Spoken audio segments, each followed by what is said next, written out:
Good afternoon and welcome, and a word of thanks now to each and every one of you for joining us here this afternoon at Kirk Crematorium as we gather today to pay tribute to and to celebrate the life of Robert Alexander Dickson, or Rab as he was probably more affectionately known anyway to all of you gathered here today. What we do know and recognise though is that today it is not in any way an easy day for you, his family, as we gather here to say these our final farewells to Rab. But right now, in the midst of losing a loved one and dear friend, let us try for these next few moments to remember, and remember with gratitude, those 71 years of life this man has shared with us. And I know I speak now on behalf of every person gathered here today and those who cannot be here when I say to you, his family, that our thoughts, they go out to each one of you right now. And we do. We try to share in your grief, in your pain of loss at this time. And yet, in the midst of that grief, let us still try and celebrate his life now. And for these next few moments, just share together some of the memories, some of the joyful memories of the time Rab spent with us. Robert Alexander Dickson was born into this world in Dundee on the 22nd day of July 1947. Rab was one of 4 children, having an older brother Cecil and 2 younger sisters, Margaret and Hilary. And it was from there in the discovery city of Dundee he was raised and schooled, and he had a deep love for his home city. He was passionate and delighted in sharing the history of the city with anyone who was interested in listening to him and sharing that memory. He received early years education at Downfield, then on to Kirkton Primary School, and carried on in the fullness of time from there to Harris Academy.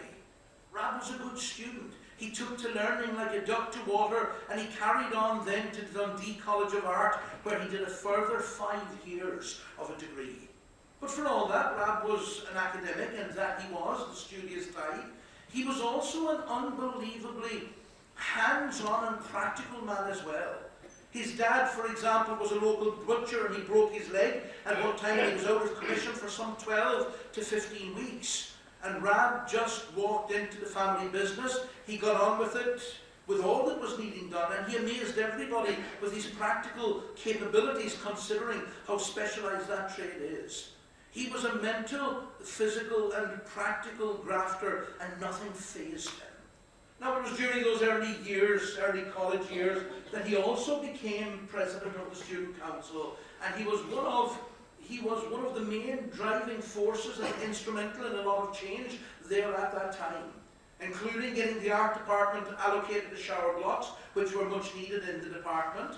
He built up the finest stock of much needed tools, stationery and equipment for the art department, so much so his enthusiasm and drive for his subject was best demonstrated by the fact that he held the record for the highest bill for art material accumulated in the college shop. And as important as any of these things, he was instrumental in the College of Art being accepted into and affiliated with the Students' Union. The truth is, he was a fantastic president. It was never just a title to him. He pushed for advancement and changes all the way. And he was renowned for being one of the most popular students. And rumours have it that he had no problem in pulling the chicks either back in those days. Now, Rab often recalled the memory he had while at college when he and his best friends, Jerry Nixon and Pete Maddy, went to Jack McPherson's house, and Jack's mum was out at the time. So he invited the boys into the house, and they were mucking around with a pop gun in the house, and Pete, being Pete, accidentally aimed at the budgie, and to the horror of the 3 of them, he shot it dead there in the cage. Jack knew how much this budgie meant to his mum, so the boys quickly made their way to the local pet shop and purchased what can only be described as the closest bird they could find to somehow replace this bird. However, it had no spots. So Rab was assigned the job to paint the spots onto the bird, copying them from the dead bird that they had there beside them. The next day, Rab and Pete knocked on Jack's door, only to be met by Mrs. McPherson, who lunged straight for Pete's ear, dragging him into the house, right up to the budgie's cage, saying, "This is no Mad Joey." Rab, he just giggled silently as he'd got away, with no blame, as Mrs. McPherson always viewed him as a nice boy. When his brother Cecil and his wife Jean got their first house, he did this amazing mural, some 4 feet square, of the all-new and freshly opened Forth Road Bridge, a talking point for all who came in and out of Cecil and Jean's home. As an ongoing part of his university training, he went on also to do a silversmith course, and he was commissioned to produce this amazing silver-finished item for one of the churches in Glasgow, a piece of altarware which is still used as part of regular worship in that church to this day, and Rab always regarded this as his best work ever made. But of course we equally know that he went on to produce all sorts of rings, bracelets, necklaces thereafter. In fact, I have been assured he made a ring or a necklace for every girlfriend he ever had down through those years. Rab took on his first teaching post at Buckhaven High School, and he taught art and design from 1971 through to 1989 there, going on then to Glenrothes High School to take on the role of Principal Head of Art, where he continued to work until retiring at 59 years of age in 2006. Rab often shared stories he fondly remembered from Buckhaven High School. One was when he had long been teaching, and this young Chinese pupil entered his class. And as she couldn't speak a word of English, Rab sent for Jimmy Chung to act as interpreter, and Rab asked Jimmy to ask her if she was on a cultural visit or if she was there for a term. Jimmy went right into full Chinese mode, and after what seemed a lifetime of listening to the intricate Chinese lingo, Jimmy turned around to Rab and he said, "She does make hen." That was the answer. That was the answer he got. In the 70s, Rab owned and drove this bright orange Bond bug, and one day on finishing school, Rab left to jump into his Bond bug to go home, only to find that it was missing from the school car park. After looking around, somewhat bewildered, out popped some pupils who had pranked him by lifting his car into the nearby playing field. Rab did see the funny side of it, of course, after sternly warning them that it was never to happen again. He remembers, again at Buckhaven High School, one dinner time, he was in his room when, out of breath, in runs a pupil known as Sonny Ray, who was well-known punk at that time, sporting this pink Mohican, over boots and chains and the works. And all Rab asked when he walked into the room was, who he was running away from. Sonny at that point tried frantically to catch Rab's attention, so to stay a little bit longer, he asked Rab, "Would you like to see my wee punk moose, sir?" And out of sheer curiosity, Rab agreed, and he said, "Go on then." And to his surprise, Sonny went into his pocket and he produced this bright dyed pink moose with a Mohican and an earring the same as Sonny's. Rab had a good laugh at that one, and he sent Sonny on his way to face his adversaries outside. When Rab was a new teacher at Buckhaven High, he soon became good friends with Robbie Watkins, a fellow teacher. And Robbie gave him some tips on how to handle these Buckhaven and Methil kids. They walked into the dining hall one day, and Robbie said to him, "Look, this is how you do it." And Robbie locked eyes and he stared with one of the kids, and straight-faced, he never flinched, never gave an inch until the Baron blusted out, "It wasn't me, sir, it wasn't me." And he looked at Rab laughing and said, "And that's when you know you can do it." But you know what, for all that I have to tell you today, Rab had a great way with the children in his teaching care. He listened, he cared, he met the children individually where they were at, and he built so much respect at both Buckhaven High and Glenrothes High. His passion shone through, and his students knew he genuinely cared, and even up until the end, he was still receiving letters and gratitudes on Facebook from pupils as far back as the early 1970s. Out with school, he shared moments of fun experienced while out with Janey at her many gigs. One stuck in his mind when Rab invited his friend and colleague Derek Allen to one of Jane's gigs. And while the pair were having just a pint at the bar, Jane somewhat changed the lyrics of her song she was singing to "I'm shaving off my muff for you." Both Derek and Rab didn't miss it. They got it all right and chuckled, while the other listeners all sang away along, totally unaware of what had been said.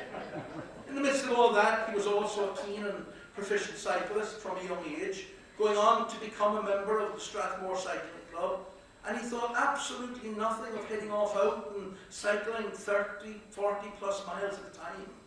He was also an adapt cyclist, engaging in many competitions, gaining more trophies and strength along the way. The simple truth is this: it didn't matter what this man did in life. He strove to do it 100%. For example, he took up darts in the mid-1970s and proved to be a mighty fine darts player, designing and producing his own darts to compete with. Like I said a while ago, no half measures to anything he did. When Rab was in his 40s, he took up learning to play the guitar, and I have to say he was somewhat bemused that particular hobby didn't come as easy as every other challenge he had rose to. But he taught himself enough chords to play and became good enough to become a member of a band, or a few bands like the Sticky Finger Carey Band and the Glenrothes School Band were fellow colleagues. He also at one point took to the stage with James, strumming along for a year or two in a duo he named Abilene. But Rab, being the modest man that he was, found being in the spotlight just really was not him, and he left that side of it for Jane to get on with it. However, right to the end of his life, he still liked to pick up his beloved guitar and have a wee pick and strum from time to time. Jane then spoke him into trying his hand at being a DJ on a Friday night, as the extra money would come in somewhat handy for them. Rab agreed, and like everything he did, 100%, he set out and he collected the best music collection ever, new equipment needed, DJ rigging, the lot. And Rab soon had his first job as a DJ in the Royal Hotel in Dysart. And you know what was supposed to be a one-off booking ended up having him a full residency every weekend for the year. The owner said to Rab he was by far the best DJ they'd had over all his predecessors. They'd simply play music, slip out for a smoke and all that. Rab stayed in with his audience the whole time, chatting with them, playing with them, listening to their requests. And of course he also ended up hosting a weekly quiz at the hotel as well, and in true Rab fashion, the questions, the answer sheets, all so professionally printed and turned out. In the 1980s he also found himself being drawn into motorbike racing. He loved this hobby with an absolute passion. He and his friend George Spence started stripping down their motorbikes, boring out their engines, building them back up, increasing capacity and chamber pressure, and were soon turning out bikes capable of turning out 150 plus miles per hour. And what this man couldn't turn out on a lathe really wasn't worth talking about. Both George and Rab produced some of the fastest bikes that went on to the Knockhill circuit and the Silverstone racing circuit at that time. As a matter of fact, I believe it was one of the very hot days that he was at Knockhill, and having a lot of hair, not a lot of hair to protect him against the sun, with that bushy beard and what have you he sported, he put a towel around his head just to absorb the heat, the intensity of the heat, and I believe that was the day he was nicknamed the Sheet, a name that stuck with him as well. Rab went on to secure Scottish champion in his category for 3 years, racing his vintage Ariel and Honda 900 to name but a couple of his bikes. And no matter where Rab went, whether it be out shopping or on holidays abroad, he was sure to be recognised by many ex-pupils from both schools. Folks who would always be elated to see him and always took time and took pride in explaining to him that if it wasn't for his style of teaching, his category of work, that they would never have secured the positions they were in now in life. Some art lecturers, architects, makeup artists, teachers, and so many more. Now, while Rab's first marriage did not stand the test of time, he and Janey Kirk finally did what they were destined to do, and that was to be together. In 2001, Jane and Rob got together officially, and Jane came to their union with a ready-made family from her previous marriage, her 2 children, Carla, who was 7 at the time, and Adam, who was 3. Now, this man, of course, had been surrounded with children on a daily basis, but now, all of a sudden, he had children in a whole new capacity. And one can only say, like everything that Rab did, he rose to the challenge, and he became a first-class father, and he and Jane raised their children with values, morals and standards. He and Adam, they enjoyed heading off fishing and days out as pilling on Rab's cycles and motorcycles. Rab was always proactive in their homework, taking his time, and he taught them as much as they were willing to learn. And when Carla came home with artwork, he would sit and patiently teach her so much in the fine details. And you know what? She regularly took top marks for the whole class on submitting these works back at school. Now, with Janey being a singer and performing artiste, as with anything Rab tackled in life, he soon designed and produced for her this one-off folding stage for taking to her performances. So much so that at that point in time, Jane became known as the wee singer with the big stage. He studied sound and projection and became a first-class sound engineer, and every detail had to be absolutely spot on. He really was quite the perfectionist.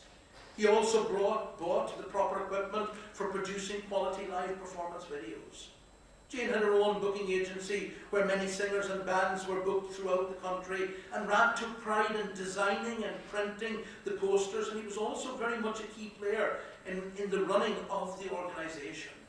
And then as Carla grew into the music and singing career, he was right there behind her as well, to the point of almost leaving Janey to fend for herself at times. He took her to many of her gigs. He was her roadie, her sound engineer, and indeed her bouncer as well, if that's what was needed. If anyone looked at his girl the wrong way when she was on stage, or pushed their luck with her, he would be there to rescue her. Carla was remembering once she was singing in a bar and Rab was sitting quietly, looking on as usual, when she was approached on stage by a young guy who was trying to take her mic away and ruin her performance. Carly recalls that she has never seen Rab move so fast. He jumped and leapt over table and chairs to get to her rescue, and of course peace was restored in a very short time. So yes, Rab was an artist first and foremost, but I would say he has been more involved in the musical industry in the last 20 years, yet never lost that skill with the artist's palette either. His last work produced was an oil portrait of Sir Jimmy Shan for his father-in-law, Bob Kirk, which is hung in pride of place in their home now. He was the top end of a first-class roadie, as he liked to call himself, Rab the roadie, and was at his happiest when he was running operations down to a fine art in the background. He didn't need to, nor indeed did he want to be in the limelight. His first holiday abroad with Jane off to Snarry and Corfu, and he had an absolutely fabulous time. And there were many great family holidays. Turkey, Salou, Greece, Spain, and many others. And then for Jane's 50th birthday, they at last married on the 20th of June 2014. And then just before them, Rab, Jane, Carla and Adam jet set off for the honeymoon. They were very much a family doing it all together. Life in the Weems, well, Rab settled in very well indeed there. He loved being part of the community and became a well-known face along at the Central Hotel, which was his and Janey's local. He was soon endorsed into the local Domino's team, and in true Rab style, all or nothing, it wasn't long before he was treasurer and doing his bit to help make the organisation work as good as it could. He looked forward to his Tuesday evenings for the game and the banter with his friends. He and Janey enjoyed their space as well, their time heading off out for a nice meal on a Friday evening. But you know what, inevitably finishing up back at the Central to finish their night off. And really, he got on with life for all it was worth, right through until this neurological condition hindered him. They enjoyed family holidays where he hired motorbikes and collected them in turn, Janey, Carla and Adam, and they had a wonderful time on the back of his bike, visiting nearing villages and the famous Sunset Beach. So much fun was had, and you know what? It was just making the most wonderful of memories with his family and doing it together. He enjoyed a wee whiskey at the close of the day, and indeed the opportunity to sit down and enjoy playing a game of solitaire before going off to bed. Or indeed word games, where Rab would inevitably reach for the dictionary and he would win by hundreds of points. You see, he was a man who was always learning, right throughout his life, right to the very end of his life. And I would say, apart from art and silver, the rest was all self-taught along the journey. An incredibly practical man building garages, walls and extensions to their homes. His friend and teacher colleague George acquired this Aroka teak wood from high school, and Rab made this intricate quality staircase in his old house that runs from the living room up into the second floor of their then cottage. And you know, while at art college, he made this Perspex wireless, which was a rare new material at that time, and of course became quite famous with his students. There truly was nothing this man couldn't turn his hand to and do quite the first-class job. And yet such a humble man. Rab won many prizes, cups, trophies and awards down through the years, but they're all lived in boxes and storage in the shed. He was never one for bragging or having that look-at-me mindset. In Rab's world, we were all Jock Thompson's bairns. In 2016, the medical fraternity diagnosed Rab with what they said was Lewy body dementia. On discovering this, Janey immediately sprung into research mode and very soon had a Just Giving page up and running, and to their amazement, funds immediately flooded in from former students, former teaching colleagues, friends, and indeed complete strangers. And it wasn't long till Rab and Janey were on their way to San Diego on the Pacific coast of California for groundbreaking treatment. This, in spite of the fact that the NHS did not want him to do this. They tried to prevent Rab from going down this road, and yet Rab received this stem cell treatment on the 20th of August 2016, and within 45 minutes was showing great improvement. After waiting 6 months after stem cell treatment, which had improved his life greatly, Rab was still showing signs of being mixed up and often confused. So they sought private testing through 4 different laboratories, and the results all came back showing he was suffering with mercury, lead and heavy metal toxins. And as a result of this, the last 3 years have been an ongoing battle with the NHS through many challenging times, and Rab being denied specific tests on his swallowing issues and much more. Jane will continue to fight for him against the NHS, who played a big role in his demise. And therein is but a small glimpse and insight into this man's life and world. His body could take no more when cancer was found in his throat, despite efforts asking this to be looked into over a year ago. And his journey, it drew to a close on the 22nd of February 2019, leaving his family broken-hearted, but grateful for the part that he has played in molding each one of them into the people they have become. And I know you will miss his love, his devotion, that he had for each one of you, his family, his wife, his children, and his loved ones. But draw comfort now knowing that one day you will meet again, you will be reunited forever and never to be parted. So for now, let's simply pause a few moments and reflect on all that Rab Dickson was and meant to each one of you. Thanks, Greg.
We come now to the point in our service where we say our final words of farewell to Rab, those words we call committal. Therefore, those of you who are able, can I ask you please to be upstanding?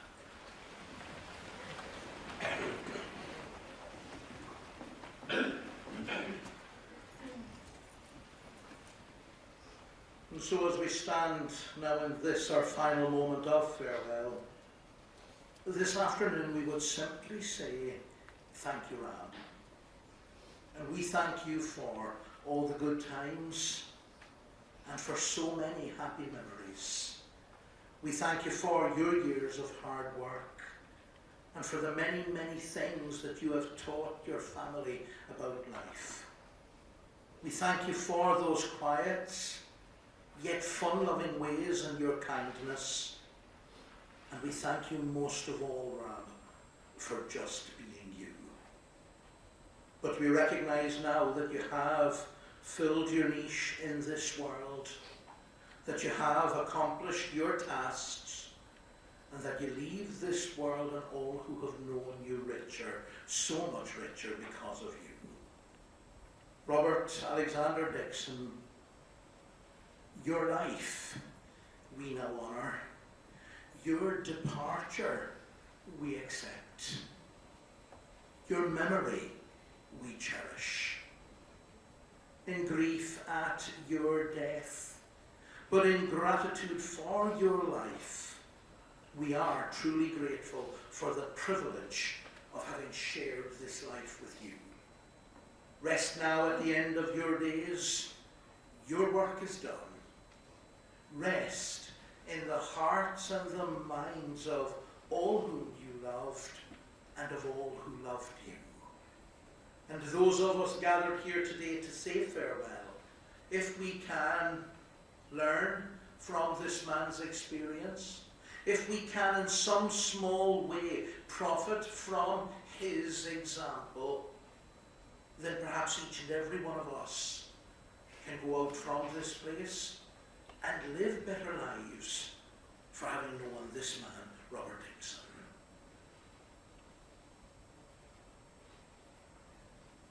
Please be seated.